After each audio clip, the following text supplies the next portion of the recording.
사업 확장하다가 거래처 사기 빚보증으로 하루아침에 파산 직전까지 간 30대 여자. 이야기 오늘은 잘 나가던 사업이 거래처 사기랑 빚보증으로 하루아침에 무너진 제 사연을 들려드리겠습니다. 근데 이게 단순히 사업 망한 얘기가 아니에요. 저를 망하게 한 사람이 제가 가장 믿었던 사람이었거든요. 그게 왜인지는 끝까지 들어보시면 알게 되실 거예요.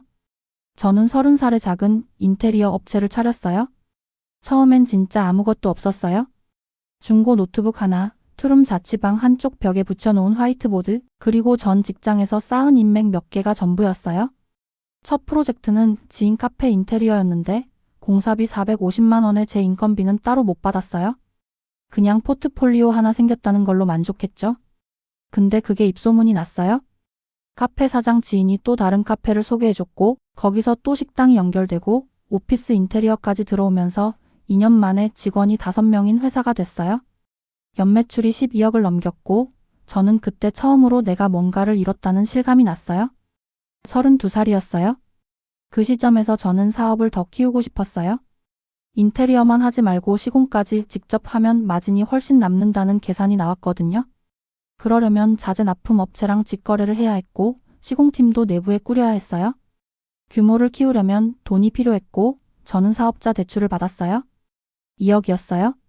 그때까지만 해도 그 돈이 무섭지 않았어요. 매출 흐름이 있었으니까요. 그 무렵에 김 대표를 만났어요. 건자재 유통 쪽으로 꽤 큰 업체를 운영한다고 했고 실제로 차도 좋은 거 몰고 사무실도 번듯했어요. 공통 지인을 통해 소개받았는데 첫 미팅에서부터 말이 잘 통했어요. 업계 얘기를 정확하게 꿰고 있었고 저한테 유리한 조건으로 자재를 공급해주겠다고 했어요. 시세보다 15% 저렴하게요. 저는 그게 좋아서 계약을 했어요. 지금 돌아보면 그 가격이 이미 신호였는데 저는 그냥 내가 운이 좋다고 생각했어요. 처음 3달은 아무 문제가 없었어요. 자재가 제때 들어왔고 품질도 나쁘지 않았어요. 저는 그 사이에 김 대표를 더 자주 만났고 그 사람이 추진하는 신규 물류센터 프로젝트 얘기를 들었어요. 초기 투자자로 들어오면 수익 배분을 꽤 좋게 해준다고 했어요.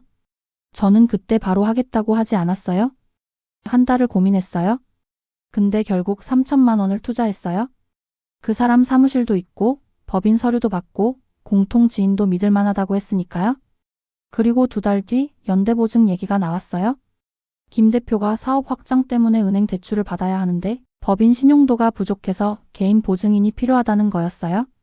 금액은 1억 5천이었어요. 저는 그 자리에서 바로 거절했어요.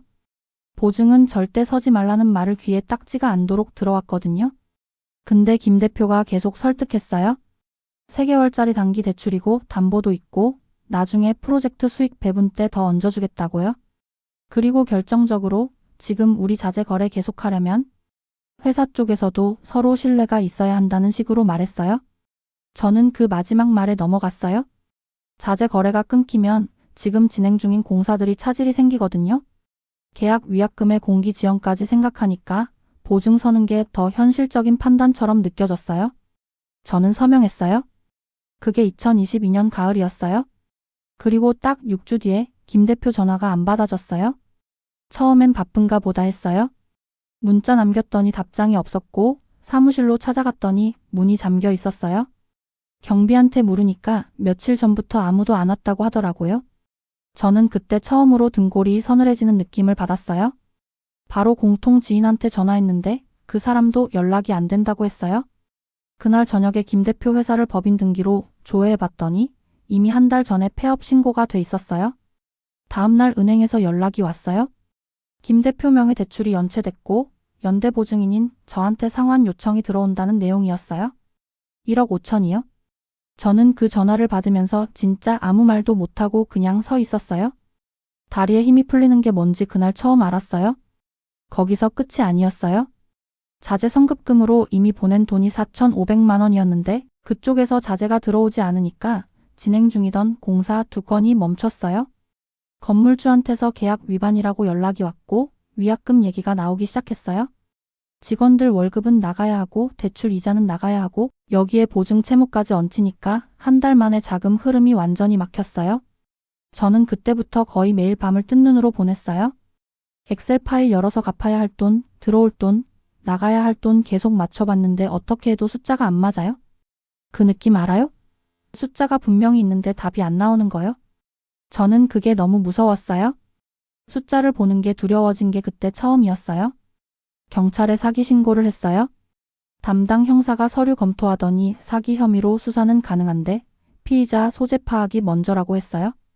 김 대표는 이미 잠적한 상태였고 알고 보니 저만 당한 게 아니었어요. 비슷한 수법으로 다른 업체 3곳에도 같은 짓을 한 거였어요. 나중에 수사 과정에서 나온 피해 금액 합계가 9억이 넘었어요. 저는 그 얘기 들으면서 허탈하기도 했고 동시에 내가 특별히 어리석었던 게 아니었구나 싶기도 했어요. 그 사람이 전문적으로 한 거였으니까요. 근데 법적인 절차가 진행되는 동안 돈이 들어오는 건 아무것도 없었어요. 소송이 길어지면 몇 년이 걸릴 수도 있는 거고 그 사이에 저는 매달 나가는 돈을 막아야 했어요. 직원들한테 솔직하게 말했어요. 상황이 어렵다고 월급을 한 달 미뤄야 할 것 같다고요. 5명 중에 3명이 그 달 안에 나갔어요. 이해했어요? 저여도 그랬을 거예요. 근데 그날 혼자 사무실에 앉아서 퇴사한 직원들 짐박스 보고 있을 때 진짜 많이 울었어요. 은행 대출, 보증 채무, 위약금, 밀린 자재비까지 계산하니까 제가 갚아야 할 돈이 총 3억 2천이었어요. 당장 현금으로 막을 수 있는 건 거의 없었어요. 법인 통장이 바닥이었거든요. 변호사한테 상담을 받으러 갔더니 법인 회생을 검토해보라는 말이 나왔어요. 저는 그 단어를 듣는 순간 머릿속이 멍해졌어요. 회생이라는 게 사실상 망했다는 얘기잖아요. 3년 동안 만든 회사가 그렇게 됩니다. 라고 서류 하나로 정리될 수 있다는 게 실감이 안 됐어요. 그 무렵에 어머니한테 전화가 왔어요. 오랜만에 밥 먹자고요. 저는 아무것도 말하지 않고 그냥 갔어요. 밥 먹다가 어머니가 요즘 얼굴이 왜 그래라고 하셨어요. 저는 괜찮다고 했는데 식사 끝나고 나오다가 결국 다 털어놨어요. 주차장 옆 계단에 앉아서요. 어머니가 다 들으시고 나서 한참 말이 없으셨다가 얼마나 필요하냐고 하셨어요. 저는 그 말에 고개를 저었어요. 부모님 돈까지 끌어들이면 안 된다는 생각이었어요. 근데 어머니가 네가 거절하면 내가 더 걱정된다고 하셨어요. 그 말이 아직도 귀에 남아요. 결국 부모님한테 5천만 원을 빌렸어요. 그 돈으로 가장 급한 거 먼저 막았어요. 직원 밀린 월급이랑 공사 현장 위약금 일부요. 나머지는 채권자들이랑 개별 협의를 했어요. 몇몇은 분할 상환에 합의해줬고 한 곳은 끝까지 버티다가 소송을 냈어요. 그 소송 결과가 나오기까지 8개월이 걸렸어요.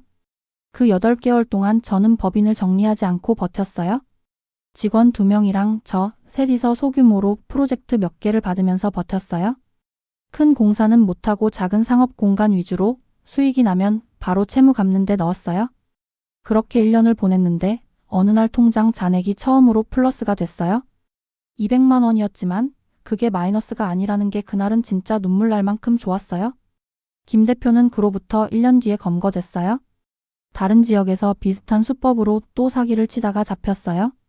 재판에서 징역형을 받았는데 피해 금액을 돌려받을 가능성은 거의 없다고 했어요. 재산이 없다는 거예요. 저는 판결 문자 받고 한 20분 멍하니 있다가 그냥 다음 거래처 견적서 작업을 계속했어요.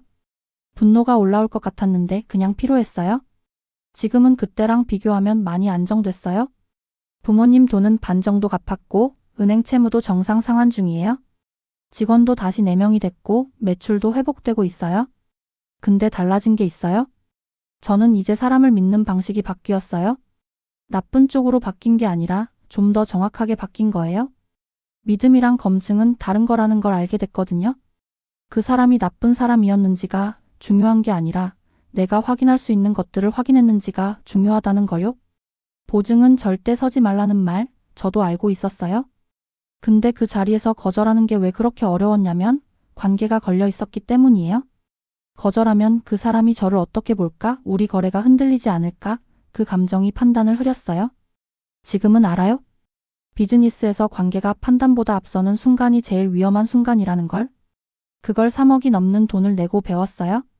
아직 다 끝난 건 아니에요.